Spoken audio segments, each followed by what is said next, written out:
What should be the criteria to select a school आज की as में? Multiple criteria जो आपके समय में था वो आज भी है। देखिए, अगर हम मासेस की बात करें तो जो 14.97 लाख स्कूल्स हैं उनमें क्राइटेरिया यही है कि एक आपकी पॉकेट साइज़ क्या है। सीबीएसई स्कूल की फ़ीस जो है वो मतलब वेरी करती है, 700 रुपये से लेके 15,000 20,000 तक भी जाती है मंथली, है ना, जो मैंने देखी है, जो मैंने डेटा कलेक्ट किया है। बट उसमें क्या होता है, वो ये देखते हैं कि आपकी रेंज में for majority of the people. मैं अगर बात करूं इंटरनेशनल स्कूल्स की जो मैं चलाता हूं, तो उनके लिए अलग क्राइटेरिया है।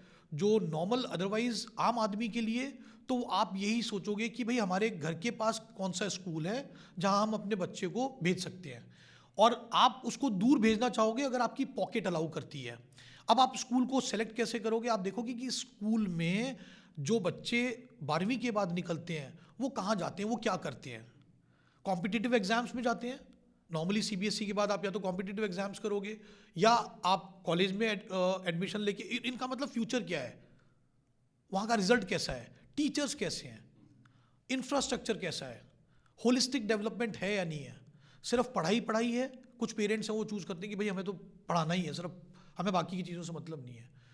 और बहुत सारे पेरेंट्स हैं वो ये देखते हैं कि भाई ओवरऑल पर्सनैलिटी मेरे बच्चे की डेवलप होगी वहाँ, होलिस्टिक डेवलपमेंट होगा या नहीं होगा। इंटरनेशनल स्कूल्स में पेरेंट्स ये देखते हैं, और उनको जब जिनका गोल ये है कि मेरा बच्चा बाहर जाके पढ़े, तो वो ये देखते हैं कि कौन से स्कूल से कहाँ एडमिशन हो रहे हैं। आईवी लीग में हुआ कोई एडमिशन, किस तरीके के कॉलेज में जा रहे हैं बच्चे यहाँ से 12th करने के बाद, तो वो चीज़ें देखते हैं। बट अगर मुझे आज अपने बच्चे के लिए स्कूल देखना हो, मेरा बच्चा अगर टॉडलर है, तो मैं किस तरीके का स्कूल चूज़ करूँगा। मेरी अगर पॉकेट साइज़ अफोर्ड कर सकती है इंटरनेशनल स्कूल, तो मैं वो स्कूल चूज़ करूँगा जहाँ पे करिकुलम इस तरीके का है कि बच्चे को इंक्वायरी बेस्ड लर्निंग हो रही है, बच्चे का ओवरऑल पर्सनैलिटी बिल्ड हो रही है। जो फाउंडेशन है वो बहुत इंपॉर्टेंट है। छोटा बच्चा जो है वो हमेशा जब उसको क्वेश्चंस बहुत होते हैं। अगर आप सीबीएसई स्कूल में जाएंगे तो आपको चुप करा के क्लास में बिठाया जाएगा कि ध्यान दो जो हम पढ़ा रहे हैं, है ना। और जो इंटरनेशनल स्कूल्स हैं वहाँ पे उनको एनकरेज किया जाता है कि इंक्वायर करो, क्वेश्चन करो।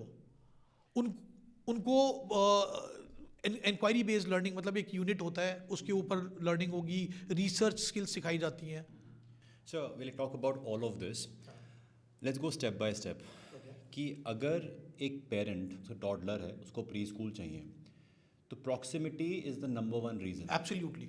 चाहे वो स्कूल अच्छा है या नहीं है, पेरेंट थिंक चलो बच्चा मेरे पास ही है, ज़्यादा दूर नहीं है। And this stage for long. जब बच्चा चाहे 5वीं में हो चाहे 8वीं में हो, तब भी पेरेंट देखता है कि हाँ आस पास के स्कूल में ही दाखिला हो जाए। जो आप कहना चाह रहे हो कि क्या रिजल्ट्स आते हैं, वो तब एप्लीकेबल है जब वो 10th में आ जाता है कि हाँ 11th एंड 12th ये 2 साल जो हैं वो कहाँ से अपने स्पेंड करेगा। सो जो उससे पहले के साल हैं, अच्छी एजुकेशन आपके नज़दीक नहीं मिलती। बिल्कुल सही कह रहे हो आप। क्या करें? तो उस केस में देखो, जो पेरेंट अफोर्ड कर सकता है, तो आज की तारीख में मैं ऐसे पेरेंट्स जानता हूँ जो 2 घंटे अपने बच्चे को छोड़ने जाते हैं। कुछ लोगों ने रिलोकेट भी किया है कि भाई अच्छा स्कूल नहीं मिलता। अच्छा स्कूल क्या है? जहाँ मेरा बच्चे का होलिस्टिक डेवलपमेंट हो सके। तो मतलब मैं तो कभी ये रिकमेंड नहीं करूँगा कि आप अच्छे स्कूल से दूर रहो। सबसे पहले तो मतलब अगर आप अमेरिका वगैरह जाएंगे, वहाँ पे देखेंगे सबसे ज़्यादा रेजिडेंशियल रेट्स वहाँ होते हैं जहाँ अच्छे स्कूल्स हैं। तो आप दूर रहो, वो आपके लिए उतना ही डिफ़िकल्ट होगा बच्चे को डेली कम्यूट करना। मतलब अगर स्कूल अच्छा आपको मिल रहा है और आपके अपने सर्कमस्टेंसेस है कि आप मूव नहीं कर सकते, तो आपको बच्चे को भेजना चाहिए उस स्कूल में जहाँ पे होलिस्टिक डेवलपमेंट हो सके। से 2 वर्ड कहिए, अपनी वर्ड यूज़ करें, होलिस्टिक डेवलपमेंट। अधिकतर लिसनर जो हमें सुन रहे हैं इस समय, हाँ, उनके जहन में एक मलाल है कि हमारा जो स्कूलिंग था ना वो इतना अच्छा नहीं रहा। हाँ, they not from those the privileged schools जो कि नाम जिनके बहुत नाम है। मैं नाम लेना चाहूँ, I come from Dehradun which is known for schooling.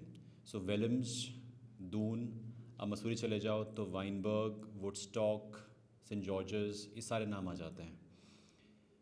क्या वही एक रास्ता है टू गेट गुड एजुकेशन? क्योंकि वही के नाम. नहीं, वो एक समय में बहुत अच्छे स्कूल होते थे. These are all residential schools. जी. मैं तो डे स्कूल की बात कर रहा हूँ.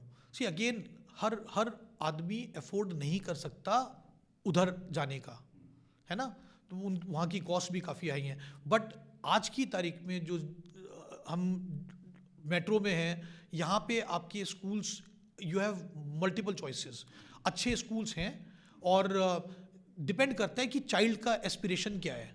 जब बच्चा छोटा है तो पेरेंट्स के एस्पिरेशन होते हैं कि मैं अपने बच्चे को अच्छा स्कूल देना चाहता हूँ जहाँ पे वो एकेडमिक एक्सीलेंस तो हो ही, पढ़ाई में तो अच्छा करवाएं, टीचर्स अच्छे हों, पर ओवरऑल पर्सनैलिटी डेवलपमेंट के लिए कि मेरा बच्चा जो है सवाल कर पाए, मेरा बच्चा जो है वो सारे स्पोर्ट्स खेल पाए, मेरा बच्चा जो है MUNs कर पाए, डिबेट कर पाए, मेरा बच्चा थिएटर हो, अगर उसको म्यूज़िक में इंट्रोड्यूस होना है तो वो म्यूज़िक कर पाए, डांस, मतलब सारी चीज़ें होनी चाहिए स्कूल के अंदर. तो आप वो प्राइमरी ईयर्स में वो चूज़ करोगे, बट उसके लिए करिकुलम बहुत इंपॉर्टेंट होता है. अगर आप इफ़ यू कैन अफोर्ड अच्छी एजुकेशन तो आपके पास ऑप्शंस हैं. मतलब मेट्रोज में तो अच्छे ऑप्शंस हैं. तो आपको ये देखना है कि भाई कौन सा स्कूल है जहाँ मेरे बच्चे को मेरा बच्चा एकेडमिकली ग्रो हो सके, सोशली और इमोशनली ग्रो हो सके. सो कहीं ना कहीं से आप ये 3 पैरामीटर्स अगर बताएं कि top 3 criterias for any parent to select a school, क्या क्या होंगे? हाँ, तो टॉप 3 क्राइटेरियाज में मैं सबसे पहले करिकुला बोलूँगा. करिकुलम. हाँ, जिसमें कि आप, मतलब मेरी पर्सनल प्रेफरेंस है IB प्राइमरी ईयर्स. कैम्ब्रिज का भी एक प्रोग्राम है which is for primary students, that is also good. But मेरी पर्सनल, क्योंकि एक्सपीरियंस है, 5 साल से देख रहा हूँ और मैंने देखा है कि बच्चों का कॉन्फिडेंस किस लेवल पे आ जाता है. आप इमेजिन करो जैसा आप कल्चर क्रिएट करोगे वहाँ, children are talking about starting business. तो पहला क्राइटेरिया है करिकुलम. सेकंड क्राइटेरिया है आपका टीचर्स, ट्रेंड टीचर्स, बहुत इंपॉर्टेंट है. और थर्ड क्राइटेरिया जिसको मैं बोलूँगा वो होगा आपका इंफ्रास्ट्रक्चर है.